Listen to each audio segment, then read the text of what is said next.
जय हिंद दोस्तों, कैसे हैं आप? आशा करता हूं जय हिंद दोस्तों, कैसे हैं आप? आशा करता हूं कि आप सब लोग ठीक होंगे। मेरा नाम है आशीष भारतवंशी। महाराणा प्रताप के इस एपिसोड में आप सभी का स्वागत है। यदि आपने महाराणा प्रताप के इसके पहले एपिसोड्स देखे नहीं होंगे तो कृपया करके जाके देखिए। महाराणा प्रताप के इसके पहले के भी एपिसोड्स अवेलेबल है और वो सारे के सारे यूट्यूब के चैनल के ऊपर हमने डाल के रखे हैं, आशीष भारतवंशी चैनल के ऊपर। इसके अलावा छत्रपति शिवाजी महाराज के ऊपर संपूर्ण सीरीज बना दी जा चुकी है, वो भी आप एक बार जाके देखिए। स्वतंत्रवीर सावरकर के ऊपर सीरीज है, उसके कुछ एपिसोड्स है, वो कंप्लीट होने की है, वो भी आप जाके देख सकते हैं। संभाजी महाराज के 3 एपिसोड डाल दिए गए हैं। महाराणा प्रताप की सीरीज खत्म होते ही हम उसके ऊपर जाएंगे। तो अभी तक महाराणा प्रताप के एपिसोड में हमने देखा कि कल के एपिसोड में हमने देखा था कि भैया शाहबाज खान आया, 3 कोशिशें उसने करी महाराणा प्रताप को पकड़ने के लिए डिफरेंट टाइम पे, लेकिन महाराणा प्रताप उसके हाथ में नहीं आ रहे थे।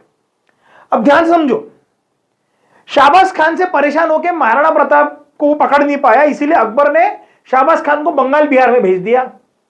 अब उस समय पे बंगाल या बिहार में ट्रांसफर होना बहुत बुरी बात मानी जाती थी।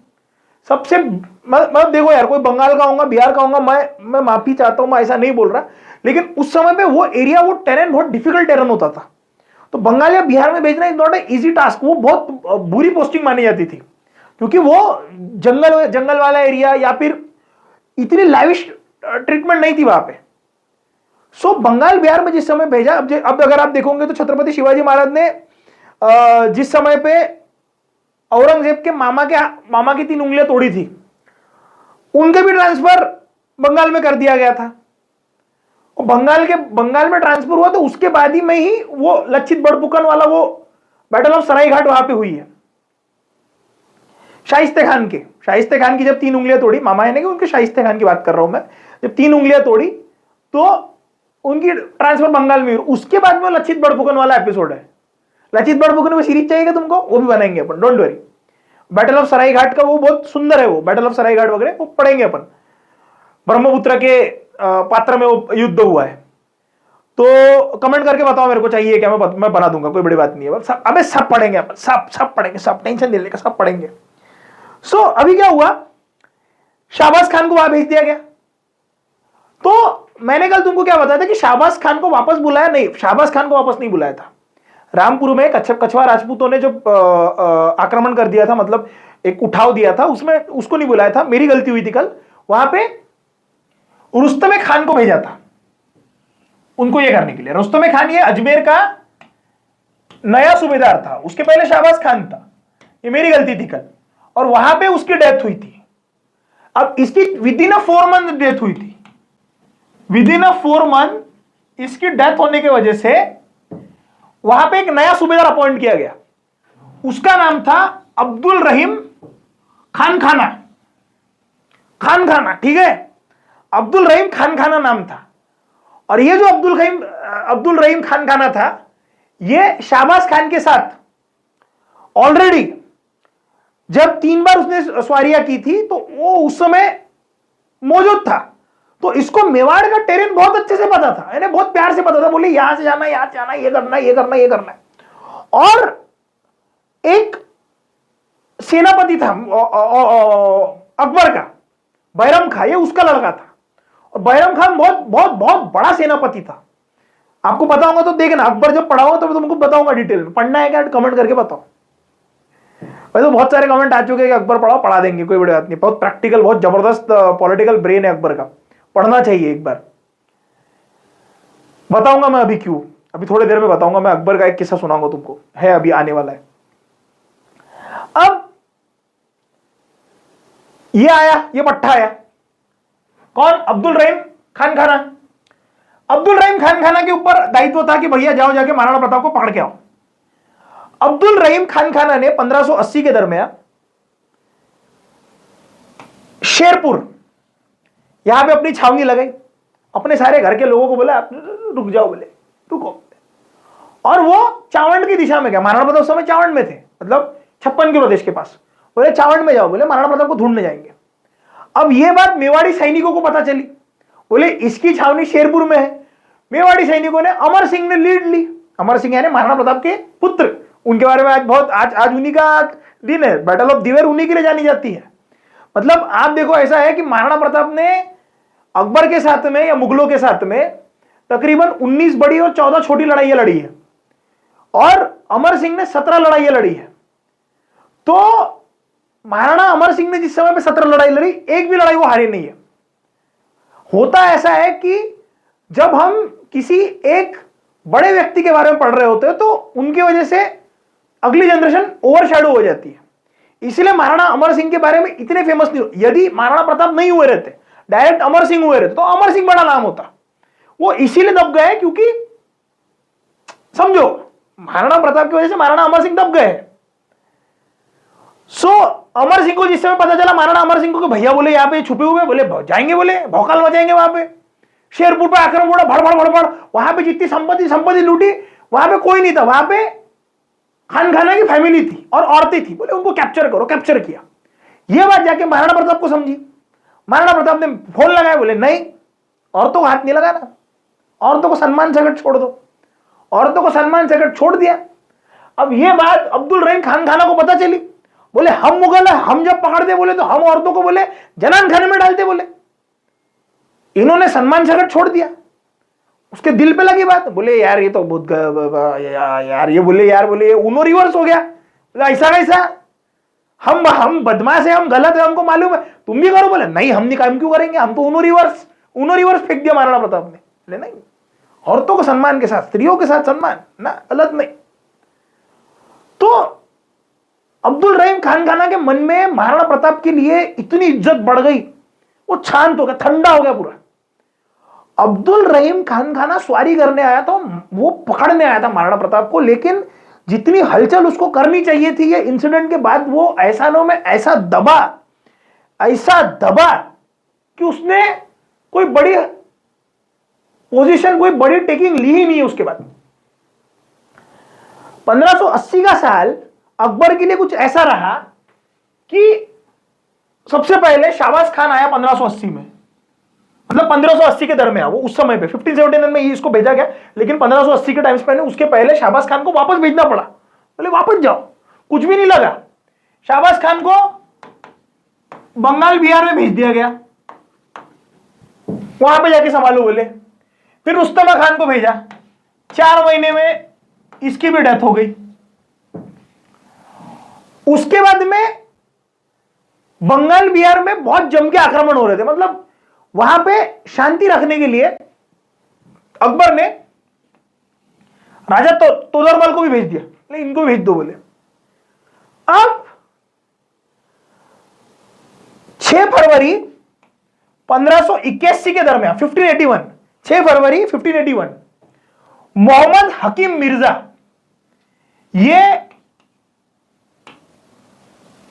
अकबर का छोटा भाई है, मोहम्मद हकीम मिर्जा, इसने काबुल के साइड में उठाव कर दिया। तो इसका उठाव दबाने के लिए अकबर खुद गया है, और तकरीबन अकबर गया है फरवरी 1581 के दरमियान, और दिसंबर तक 1580 में इसने उठाव किया है। ये 1581 में अकबर वहां पे पहुंचा है, और दिसंबर तक 6 महीने तक तकरीबन वो वहीं पे था। उसके बाद अगर आप देखोगे तो खान खाना से भी कुछ हो नहीं रहा है वैसा खासम खास। बोले मियां तुमसे कुछ खासम खास तो हो नहीं रहा है। तो 1580 से 1584 अगर मेवाड़ के हिसाब से सोचा जाए, अब ध्यान समझो, यदि मेवाड़ के हिसाब से सोचा जाए तो ये एक तरह से बहुत फ्लरिशिंग टाइम था मेवाड़ का। फिर आप कहोगे सर बैटल ऑफ दिवेर का युद्ध तो 1582 का है। ध्यान समझो, वो युद्ध है, लेकिन मोरन वो छापा है, वो सर्जिकल स्ट्राइक है। वो इतने स्पीड में पड़ी है कि जेम्स टॉड ने उसको मैराथन कहा है कि सुबह 8 बजे शुरू हुई, शाम के 4 बजे तक कुंभलगढ़ के ऊपर महाराणा प्रताप पहुंचे। भाई पढ़ाऊंगा मैं। वो दिवेर से शुरू हुई, दिवेर से कुंभलगढ़ 40 किलोमीटर के रेंज में सीधा दिवेर पे आक्रमण। दिवेर के आगे थोड़ा सामने बहलोल खान की छावनी थी, वहां काटा बहलोल खान को काटा सीधा कुंभलगढ़ में। कुंभलगढ़ पे कोई अपोजिशन ही नहीं हुआ है। अब आएगा बहलोल खान। तुम बोल रहे कि नहीं सर वो तो उधर थे। देखो बहलोल खान का बताऊंगा तुमको। कुछ कवियों ने बहलोल खान को हल्दी घाटी में दिखाया है, लेकिन ध्यान से समझो, बदायूनी के साथ साथ बहुत ऐसे लोग हैं कि जिन्होंने पूरी लिस्टिंग दी थी कि भैया बैटल ऑफ हल्दी घाटी में कौन कौन अवेलेबल था। अब सिर्फ बदायूनी की बात नहीं है, सिर्फ कुछ भाटों को छोड़ दिया जाए, मतलब जो नाम लिखे उन्होंने अपने तरफ वाले, उनको एक आध या दो को छोड़ दिया जाए तो बहलोल खान का नाम बाकी अपने साइड के इतिहासकारों में भी कहीं दिया नहीं जाता, कंटेम्प्ररी में भी दिया नहीं जाता। बहलोल खान का नाम बदायूनी भी नहीं दे रहा है, लेकिन मुगलों के जो सोर्सेस है उसमें बहलोल खान का नाम ये आ रहा है। लेकिन कब आ रहा है? दिवेर के युद्ध के बाद में। वो दिवेर के जगह पे अवेलेबल नहीं था, वहां से सामने अवेलेबल था थोड़ा सा, वहां उसका भिड़ंत हुई है महाराणा प्रताप के साथ, तो डायरेक्ट तलवार से काटा। बहलोल खान जो था वो भाला चलाने में बहुत एक्सपर्ट था, मतलब ऐसा महाराणा प्रताप को पता था कि यदि मैं इससे भाले से युद्ध करूंगा तो शायद बहुत समय लग जाएगा, टिकाव लगना बहुत पॉसिबल नहीं। और सुल्तान खान, अभी सब सीखेंगे हम, वो तलवार चलाने में एक्सपर्ट था, वो भाला चलाने में एक्सपर्ट था। तो महाराणा प्रताप ने अमर सिंह जी को ये कह के रखा था कि वो जो है बोले वो बहुत जबरदस्त तलवार चलाते, तो भाला चलाना। और महाराणा प्रताप को पता था कि बहलोल खान बहुत जबरदस्त भाला चलाता, तो वो बोले हम इससे तलवार से युद्ध करेंगे। ये बहुत मानस शास्त्र का बहुत रचा हुआ खेल है बैटल ऑफ दिवेर। अभी थोड़ी देर में पढ़ाता हूं तुमको मैं, ठीक है? यहां तक समझा? तो अब तकरीबन दिन आ गया था, ध्यान समझो, अब तकरीबन दिन आ गया था दशहरे का। अब दशहरे के दिन क्या होता है? दशहरे के दिन होता है भैया सीमा दौड़। सीमा दौड़ बोलो या हमारे यहां पे जैसे शस्त्र पूजन होता है ना, शस्त्र पूजन होता है, तो जैसे इसे महाराष्ट्र में सीमोल्लंघन कहते हैं। सीमोल्लंघन यानी क्या होता है कि भैया ऐसा नियम है कि यदि एक बार तुम्हारा शस्त्र निकल जाए मयान से, तलवार जब मयान से निकलेगी तो उसको खून लगे बराबर तुम अंदर नहीं डाल सकते। ये महाराष्ट्र में भी होता था कि जिस समय पे शस्त्र की पूजा होती तो सीमोल्लंघन के लिए जाते थे, छोटे मोटे कोई ना कोई युद्ध तो होगा, किसी ना किसी को मारकाट करके तो वापस ही आएंगे। तो ये 1582 का दशहरे का समय था। अब उस समय पे महाराणा प्रताप ने पूछा, बोले यार तलवार तो निकाल ली, अब मारना किसको है? बोले 4-5 चौकियां है, बोले उसमें से एक चौकी दिवेर की थी, और दिवेर की चौकी जीतना इतना आसान नहीं था, वो सबसे डिफिकल्ट चौकी थी।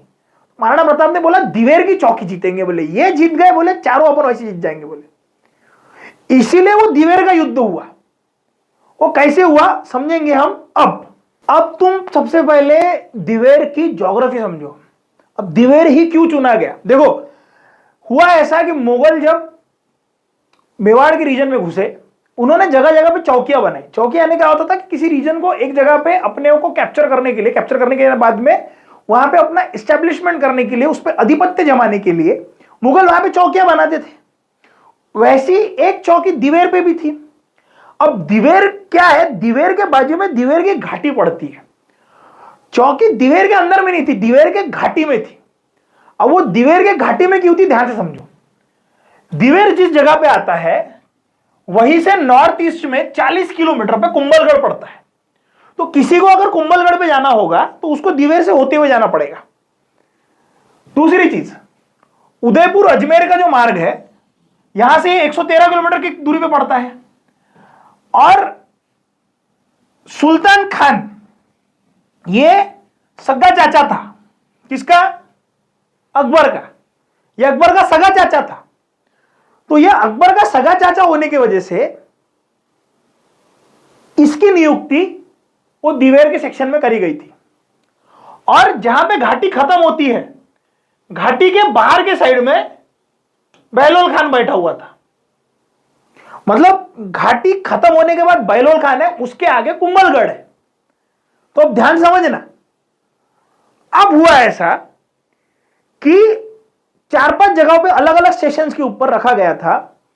और दिवेर को पकड़ा इसलिए गया कि दिवेर की घाटी इसलिए घेरी गई कि उन्हें लगा कि भैया इनका जो राशन आता है, अब जैसे उदयपुर अजमेर मार्ग वाला एक राशन, ऊपर से कुंभलगढ़ के अगर आजू बाजू जाना होगा तो उसका राशन, चावंड के भी बीच में पड़ता था, ये चावंड के भी थोड़ा सेंटर में आता था, वहीं से जाना पड़ता था। बोले राशन तो लेके जाते, बोले फिर सबसे ज्यादा कहां से लेके जाते? बोले क्योंकि सारी सेना जो थी वो अरावली के पर्वतों में बैठे हुए थे सारे सभी लोग, बोले ऑलमोस्ट राशन कहां से, बोले ऑलमोस्ट राशन जाता है बोले अजमेर के मार्ग से, क्योंकि हम भी अजमेर से मंगाते, बोले ये भी अजमेर से मंगाते, बोले हमारी लूट के जाते हैं, बोले बोले ठीक है यहां पे बनाओ बोले दिवेर में, और दिवेर को अपन पकड़ के रखेंगे बोले। अब शाहबाज खान का दरारा बहुत था, अब वो आने की वजह से क्या हुआ, कुंभलगढ़ में भी सभी लोग टाइट हो गए, सभी जगह पर टाइट हो गए। तो महाराणा प्रताप ने पूछा, बोले इतनी सारी छावनियां है, बोले इनकी छावनी इन द सेंस इनकी इतने सारे अलग अलग जगहों पे इन्होंने थाने बना के रखा है, बोले किस पे मारना है, बोले 4-5 ये छोटे छोटे वाले बोले वहां पे आक्रमण करेंगे। दिवेर बहुत डिफिकल्ट है बोले, वहां पे शाहबाज खान बैठा, बड़ा सेनानी बैठा, और वहां पे सेना बल भी ज्यादा है, बोले अपन ऐसा करेंगे दिवेर पे आक्रमण करेंगे। बोले दिवेर पे आक्रमण क्यों कर, बोले अगर अपन ने दिवेर पे आक्रमण कर दिया बोले बाकी के जगह तो ऐसे डर जाएंगे लोग, तो इनके डिसीजन के हिसाब से इन्होंने बोला हम सीधा दिवेर पे आक्रमण करेंगे। डिसीजन बन गया, बोले आक्रमण करेंगे तो भैया बोले सीधा दिवेर पे आक्रमण करेंगे, और दिवेर पे आक्रमण करने का कमान जो दिया गया वो सबसे मेन दिया गया अमर सिंह जी के हाथ में। अमर सिंह जी लीड कर रहे थे वहां पे। अब यहां पे दिवेर पे आक्रमण करने की जरूरत क्यों थी कि भैया हल्दी घाटी के युद्ध के बाद महाराणा प्रताप को जंगलों में आश्रय लेना पड़ रहा था, उनके वजह से लोगों को भी बहुत छुपना पड़ रहा था अरावली के रेंजेस में, इसीलिए बहुत जरूरी था कि अपनी स्वतंत्रता अपना स्वराज्य अपने हाथ में लेना पड़े। तो ज्योग्राफी समझ गई यहां की कि भैया सुल्तान खान यहां पे अपॉइंटेड है, ये दिवेर सेक्शन बीच में आ रहा है। महाराणा प्रताप ने बोला घुसेंगे, मारेंगे, कुंभलगढ़ तक जाएंगे, कुंभलगढ़ भी स्वतंत्र करेंगे, हाथ में आएगा बहुत बड़ा झटका बैठेगा, और हमें सर्जिकल स्ट्राइक करनी है डायरेक्ट दंदना के। दिवेर की जो घाटी है उस घाटी में डायरेक्टली घोड़े एकदम से लेके ही नहीं जा सकते तुम लोग। दिवेर के घाटी के बाजू में दिवेर पड़ता है और बाजू में जंगल पड़ता है। महाराणा प्रताप ने अपने दोस्तों को बोला, दोस्त मैंने कौन, भिल्ल लोग, बोले आओ अपने को अटैक करने जाना है।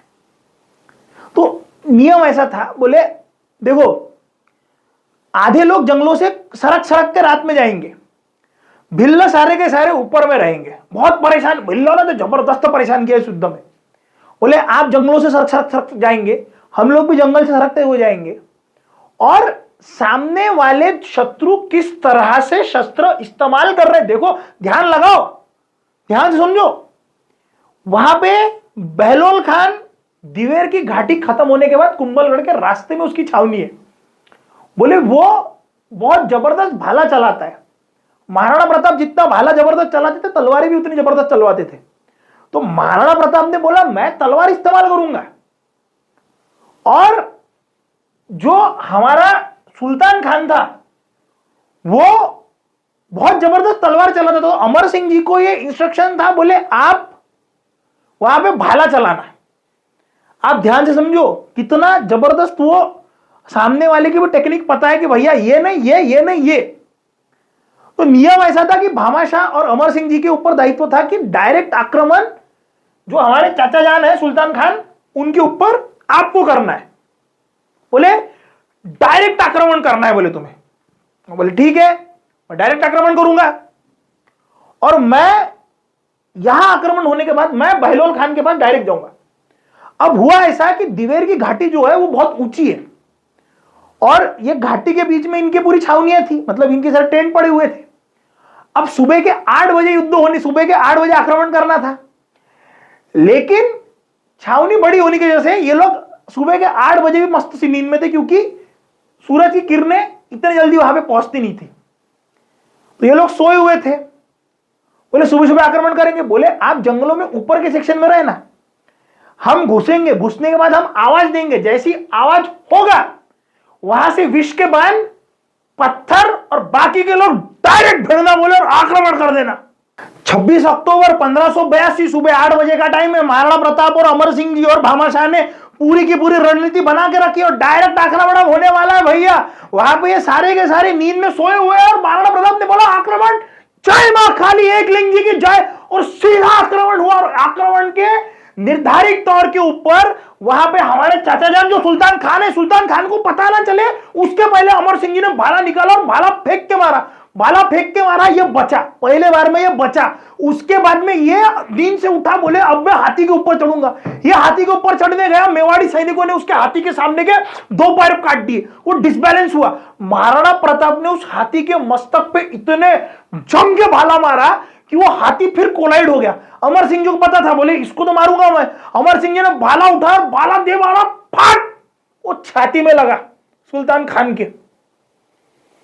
ऐसा आतंक मचा था दिवेर की घाटी में, वहां से फिल्ल बाण मार रहे, पत्थर मार रहे, यहां से मेवाड़ी सटासट काटते हुए जा रहे। दनान, पूरी घाटी हिल चुकी है, लोगों को समझ ही नहीं रहा क्या हो रहा है। वो अमर काव्य में दिया है, वो भाला उनकी छाती में ऐसा घुसा और इतने जम के घुसा कि उसे निकालते वक्त वो घुस चुका था, पूरा घुस चुका था, और पूरे युद्ध वहां पे हो चुका, और ये पूरे आजू बाजू में पूरे खत्म हो चुके हैं। अब ये बात वहां से सामने में जो चौकी थी वो बहलोल खान को पता चली। महाराणा प्रताप और सामने सर के सन्न बिल्कुल अपना घोड़ा दौड़ाया, वहां से आया बहलोल खान। बहलोल खान के सामने निकाली तलवार, महाराणा प्रताप ने सीधा काटा बहलोल खान को, काट बहलोल खान के 2 टुकड़े। अब देखो देखने वाली बात क्या है। अब तुम कहोगे सर आप ये क्यों नहीं बता रहे कि बहलोल खान को काटा तो घोड़े के साथ काटा। देखो बात समझो, मैं बता तो दूंगा तुम्हें कि घोड़े के साथ में काटा, ठीक है, लेकिन ये प्रैक्टिकली पॉसिबल नहीं है कि ऊपर से नीचे घोड़ा कटते हुए आए। ध्यान समझो, जब अब देखो एक काव्य क्या लिखा जाता है कि मैं बहुत आदर करता हूं कि जो कविताएं लिखी गई है उन कविताओं की वजह से महाराणा प्रताप, अमर सिंह, ये सारे अमर हुए हैं। एक कविता क्या लिखी गई कि अमर सिंह जी के हाथ में से रोटी लेके लोहिया भागा। एक कविता है, कुछ तो एक कविता है। ये हल्दी घाटी के बाद में घास की रोटी अमर सिंह जी खा रहे थे। देखो कोई घास की रोटी नहीं थी, ध्यान से समझो, तुम्हें बुरा लगेगा ना। देखो ये मैं नहीं, राजवीर सर ने भी ये कहानी बताई है, ठीक है, मैंने भी राजवीर सर के वीडियोस देखे हैं। ये राजवीर सर के वीडियो में जाके एक बार क्रॉस चेक करना तुम लोग। होता क्या है कि जब आप किसी को बहुत बड़े पैमाने पे हमारे हीरोज को जब हम बताने की कोशिश करते हैं ना, अब जैसे ये कहानी शिव छत्रपति संभाजी महाराज के साथ में भी कि उन्होंने शेर के मुंह में हाथ डाल के शेर फाड़ा था, नहीं होता है भाई ऐसा।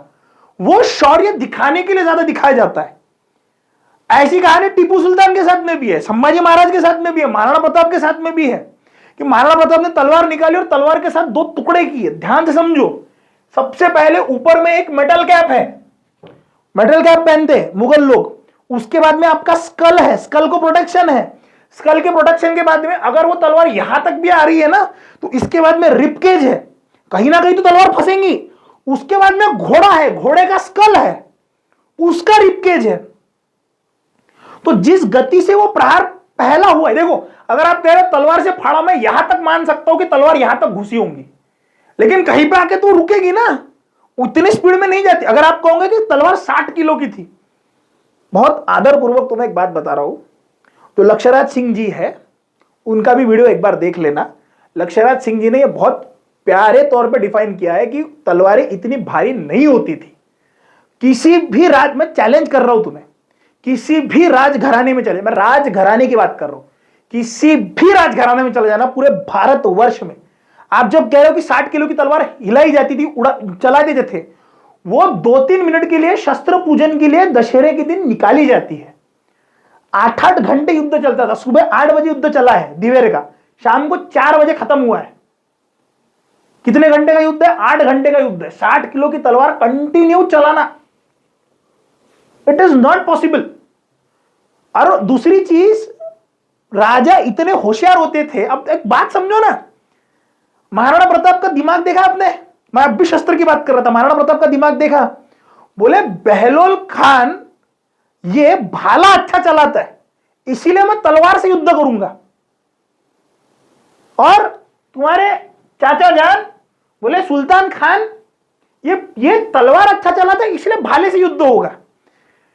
शस्त्र अस्त्र की कितनी ज्यादा उन्हें समझ होंगी। आप एक काम करना, कोई भी शस्त्र चलाने वाला होगा ना, कोई भी, ऐसा मत बताना मेरे चाचा चलाते थे, मेरे दादा चलाते थे, वो होता था उस समय के लोग, नहीं। लक्ष्यराज सिंह जी का वीडियो है, उदयपुर के म्यूजियम में जाके देखना एक बार। उदयपुर के म्यूजियम में भी बातें बताई गई है कि भैया महाराणा प्रताप की हाइट 6.5-7 फुट ना, संभाजी महाराज की भी हाइट बोले 6.5-7 फुट ना। आप अपने वीरों की अतिशयोक्ति करोगे तो लोग तुम्हारा मजाक उड़ा रहे, जान दो ये तो अति बता रहे, कुछ भी जबरदस्ती बता रहे, मत करो ऐसा। आपको ऐसा लग रहा है कि वैलोर और ताकत तभी आती है जब आदमी 6.5 फुट का होता है, 60 किलो की तलवार घुमाता है ना। 700 ग्राम की तलवार के साथ 5 फुट 10 इंच की हाइट के साथ भी आदमी उतना ही डेंजरस हो सकता है। शिवाजी महाराज की हाइट कितनी थी? 5.5 फुट की हाइट थी मैक्सिमम। 6.5 फुट की हाइट किसकी थी? अफजल खान की थी। 1 फुट ऊंचा था फिर भी फाड़ा उसको। ताकत इसमें है, तुम जबरदस्ती का अतिशयोक्ति मत करो उसकी। तो बहलोल खान को जब मारा तो बहलोल खान को काटा है, अब वो घोड़े के सहित काटा, अब तुम्हें मानना है तुम मानो। मेरा काम है इतिहास को इतिहास की तरह पढ़ाना, मैं इसमें किसी का अपमान नहीं कर रहा, लेकिन कुछ चीजें समाज में ऐसी फैल जाए तो बाद में समाज को पढ़ाने में तकलीफ होती है यार। क्योंकि देखो 10 साल बाद तुम्हारे बच्चे जब पढ़ेंगे ना, उनको ये बात जब पचेंगे नहीं, बोलेंगे यार इन्होंने भी कुछ भी लिख कर रखा है। कम्युनिस्ट तो वैसे भी कुछ लिखते ही रहते हैं। यह बात तुम्हें समझनी बहुत बहुत बहुत जरूरी है। बहलोल खान आया, बहलोल खान को सीधा काटा महाराणा प्रताप ने। काट है ना, शौर्य है ना बहलोल खान का। बहलोल खान को काटते महाराणा प्रताप का, काटा ना उसे, किसने नहीं बोला नहीं काटा। अब ये अगर सपोज करो, ये अगर मैं जोड़ दूं कि अफजल खान को मारने के बाद छत्रपति शिवाजी महाराज ने उनको उठा भी लिया था, घुमा भी दिया था, नहीं कर सकते भाई। So this is how the history should be taught, facts के साथ, क्लियर बेसिस के साथ। काव्य होता है, काव्य होता है। अब तुम्हें पता है ये जो कविता कही जाती है ना कि हल्दी घाटी के युद्ध के बाद में महाराजा अमर सिंह जो है उनके हाथ से वो घास की रोटी लेके भागे। हल्दी घाटी का युद्ध कौन से समय का हल्दी घाटी का युद्ध है?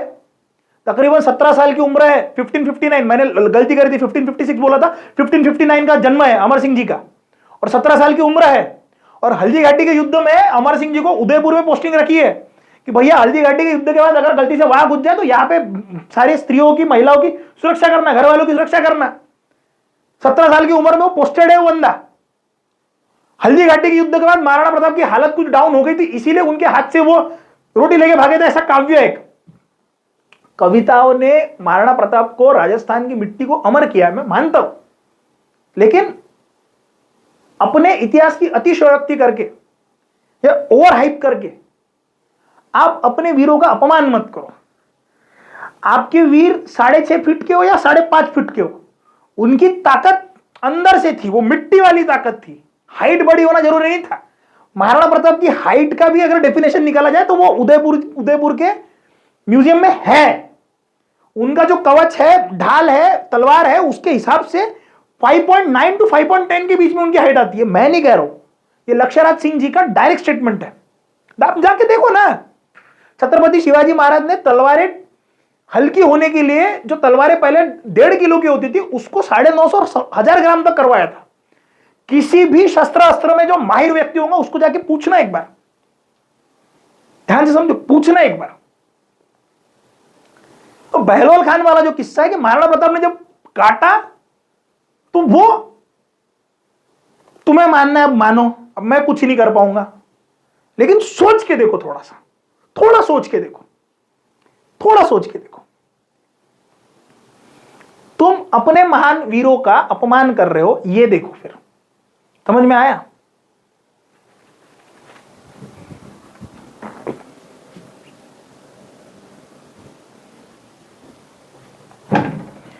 महाराणा प्रताप फिर उसके बाद दिवेर से सीधा निकले कुंभलगढ़ की ओर। कुंभलगढ़ के बीच में बहलोल खान मिला, उनको काटा, और उनको काटने के बाद महाराणा प्रताप कुंभलगढ़ पे चढ़े। वहां पे कोई प्रतिकार नहीं हुआ है। और इसके बाद में जितनी भी चौकियां थी बाकी की, वहां पे लोग भागना शुरू कर दिया। 36,000 मुगलों ने सरेंडर किया। देखो ताकत, देखो, जरूरी नहीं है कि युद्ध होना ही चाहिए, डायरेक्ट सरेंडर किया है। और 1885 में जगन्नाथ कछवाहा है, ये कल पढ़ेंगे हम। 1885 के युद्ध के बाद जगन्नाथ कछवाहा को जिस समय महाराणा प्रताप ने भगाया, बोले देख तू कर रहा है ना, तो महाराणा प्रताप ने उनके भी कुछ शहर के ले लिए अपने पास में। और उसके बाद में 1885 से 1897 तक अकबर ने एक भी आक्रमण नहीं किया है। अब मैं अकबर का मैं महान नहीं, अकबर की हाइट 5.4 की हाइट थी अकबर की, छोटा था अकबर। उसको बड़ा होने की जरूरत नहीं है, वो उसका भी दिमाग बहुत था, बैठे बैठे सबको चेस की तरह खेल रहा था। ध्यान से समझो, चीजों को इतना इमोशनली लेने की जरूरत नहीं है। मैंने अपनी पूरी जिंदगी हिस्ट्री को मैं देख चुका हूं अभी तक की। 8 से हिस्ट्री के लिए पागल हूं मैं, इसीलिए कुछ चीजें जब बताता, मैं भी बताता था पहले, मुझे भी लगता था हाइट इतनी होंगी, इतने घंटे में घोड़ा आता होगा ना। मैंने थोड़ा ज्यादा टाइम दिया है तुमसे, इसीलिए तुमको बता रहा हूं। अब मुझे क्या है, मेरे को एक बात बताओ, जो तुमको सुनने में अच्छा है वही मैं तुमको बताऊंगा, तो मेरे बताने में फर्क क्या है? तुमको वही सुनना है जो तुमको कानों को अच्छा लगेगा। खुद ही सुन लो, फिर खुद ही सुन लो इधर उधर से, मेरे से क्यों सुनना चाहते हो फिर? क्योंकि मेरा काम है तुम्हें बताना। मैं वो नहीं हूं जो तुम्हें सुनने में अच्छा लगे तो तुम्हें सुनाऊंगा, मैं तुम्हें वही बताऊंगा जो असलियत है। महाराणा प्रताप ने कुंभलगढ़ वापस लिया, वो कुंभलगढ़ जहां पे महाराणा प्रताप का जन्म हुआ था, महाराणा प्रताप की यादें जुड़ी हुई थी। और इस तरह से दिवेर के युद्ध में महाराणा प्रताप के खुद के स्वराज्य को बहुत बड़ी स्टैब्लिशमेंट मिली 1884 तक। उसके बाद 1885 तक कोई नहीं आया है, जगन्नाथ कछुआ आया है, तब तक सारी जनता वापस अपने मेवाड़ के सेक्शन में पहाड़ों से निकल के वापस आई है और मेवाड़ फिर से सुजलाम सुफलाम हुआ है। इसके बाद में जगन्नाथ कछुआ आए हैं, उनको महाराणा प्रताप ने देख लेंगे बोले, और वो देखेंगे हम कल। तब तक के लिए अपना ध्यान रखिए, मिलते हैं कल। जय हिंद, जय भारत।